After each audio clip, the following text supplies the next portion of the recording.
Kazi ya serikali ni kulinda mali na maisha ya wananchi.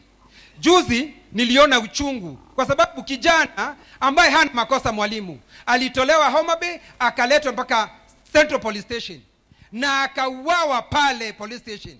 Hilo ni jambo linavunja moyo sana, kwa sababu sisi tulidhania maafisa wa usalama kazi yao ni kutulinda.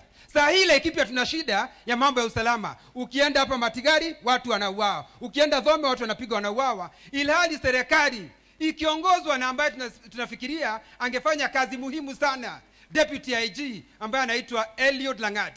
We are saying, Your Excellency the President, Eliud Langat is supposed to be fired kwa sababu yeye ndio ameleta mambo haya ya kuua kijana wetu ambaye tunaita Omondi Kajwang.